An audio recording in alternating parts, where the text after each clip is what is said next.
Okay, so hello everyone, I'm from elseware games team. So we recently released our latest Unreal Engine asset, which is a save game system.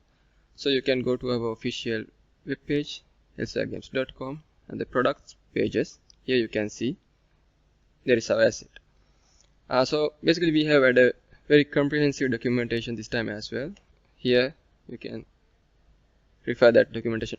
So under the documentation, basically we cover almost all the necessary development related features and the underlying architecture behind the save game system. Also, if you want to purchase the product, you can simply go to the Epic Marketplace and search for save game system, and it will be there for purchase. Okay, so let's go to the assets first. So here, if you open the save game system very first time, it would look like this. Basically, at the root folder, we have this save game system folder, and this is the one actually you need to migrate to your own project if you want to implement save game system there. But I will cover the migration related stuffs in a upcoming tutorial. This tutorial is all about getting familiar with the basic features of the save game system. And if you go to the project settings, here you can see under the maps and modes, by default we are in the main menu level, and make sure you have plugged this save game system game mode as well, otherwise it may not work properly. But if you are using our complete project asset, this should be there by default, so you don't need to configure it manually. Okay, so let's quickly play test the save game system. Okay, so I'll open the save game system as a new window. So here you can see that the continue button is currently grayed out because this is the freshest start of the game. So there is no save slots that has been created yet. Therefore, we can't continue the game. But we can start a new game. So let's start a new game. And yeah, before starting the new game, actually I will show you the load game as well. So here you can see there are no any save slots to be loaded because this is the freshest start of our save game system. So I'll go back and I'll start a new game.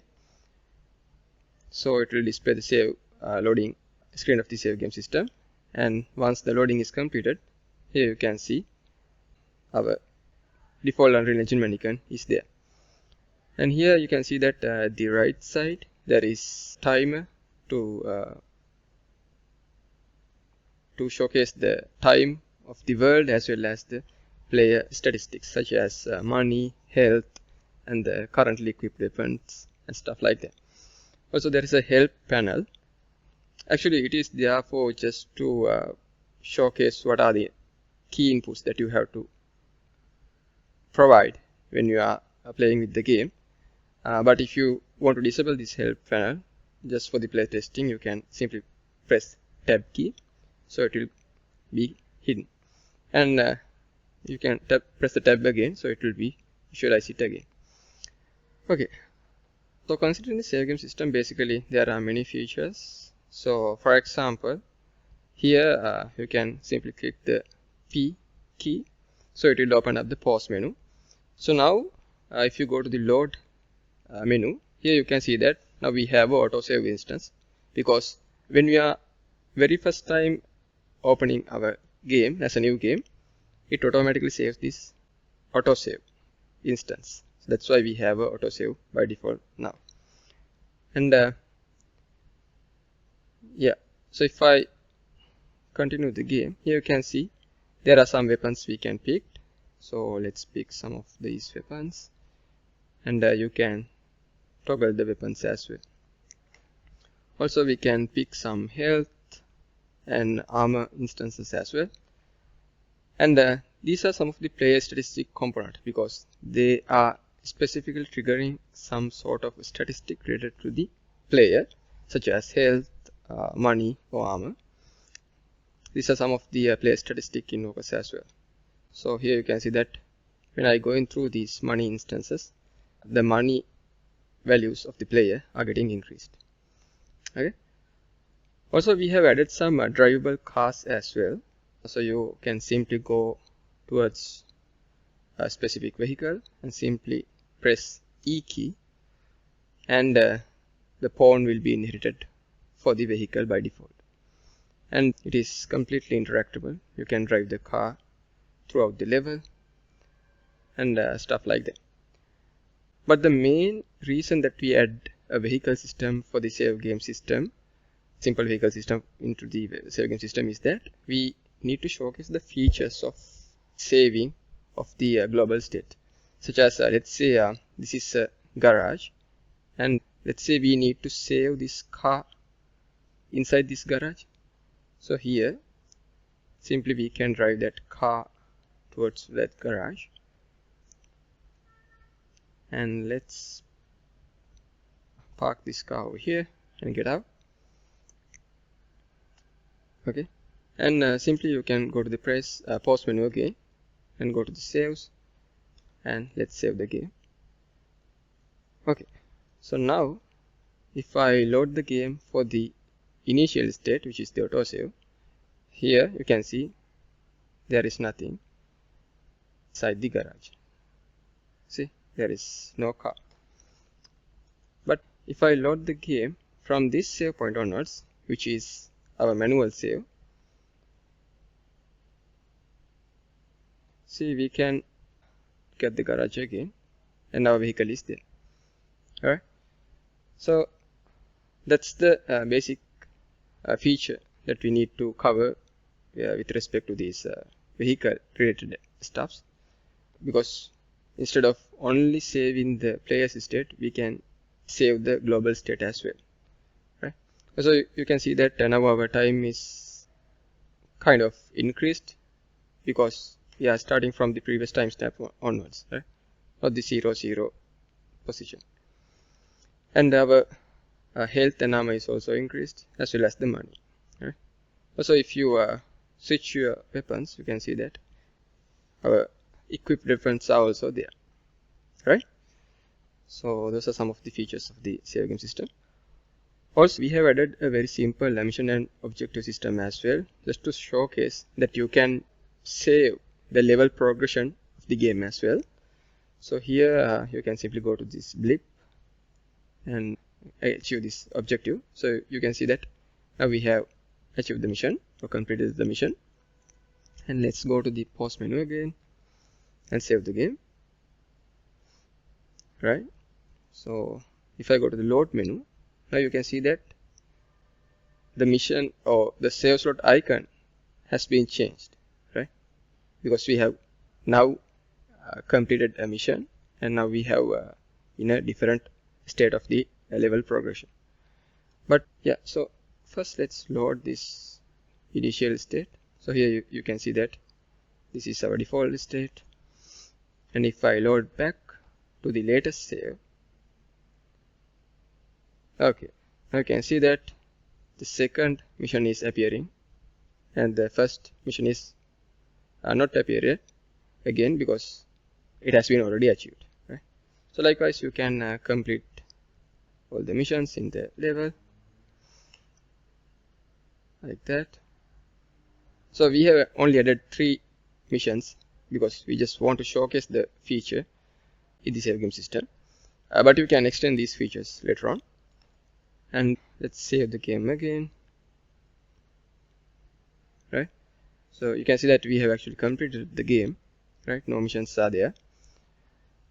And if I load back to the very first state, see, this is our default state. And if I load to the latest save, which is the completed game, here you can see that no missions are there, which is expected, right? Because we have completed the game and the game has been saved successfully. Okay, so that's how the mission system come to the picture.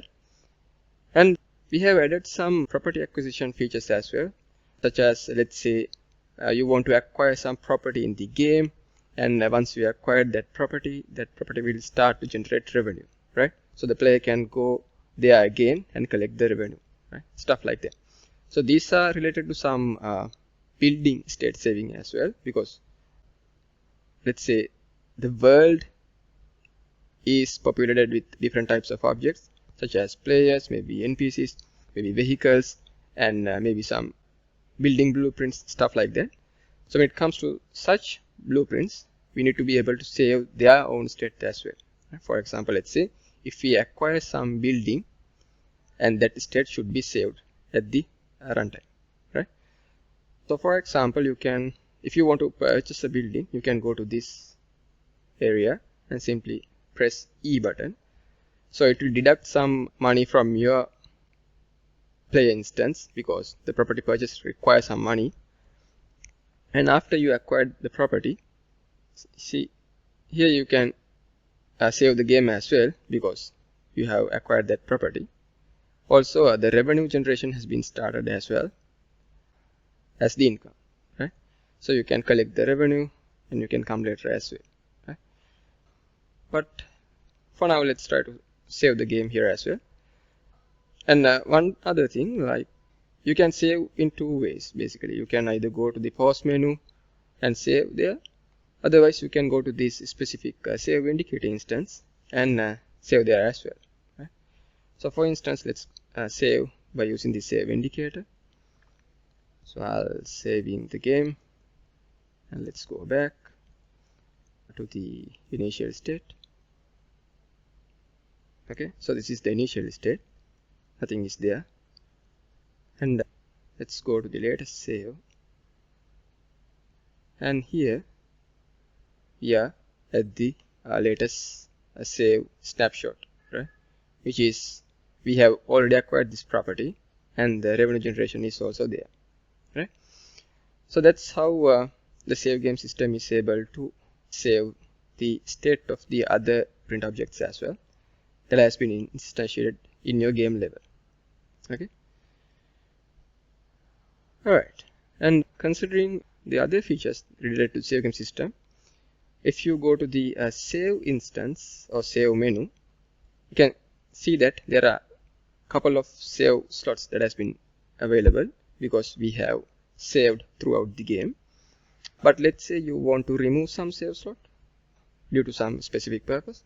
So you can simply right click on a specific save slot and delete it. Okay, so once it was deleted, the save slot menu will get automatically refreshed and that slot is no longer available to be loaded. Okay, and let's say if you want to override some save, the pre-existing save, instead of creating a new one, you can simply left click on a specific save slot and simply click override the save, and you can go back to the load game menu. So here you can see that that specific save slot has been overwritten, right? Okay, so those are some of the features of save game system. And yeah, so considering the file system of the save game system, basically all the core logics are existing within this folder. So you can migrate this folder to your own project, and it has all the necessary blueprints, characters, data classes, let's say data instances, and some demo sets as well as levels. Also here we have added some mission components as well, and pickup items and player statistic invokers such as money and armor, health, stuff like that. Also the textures, and here we have added some modular UI framework as well, and our vehicle system as well as the weapon system, right? Okay, so that's the folder structure organization over there. We will go through each of them one by one in the later tutorials, but for now I just wanted to give you some insight, right? And you may wonder actually how this save slot has been saved at the operating system level as well.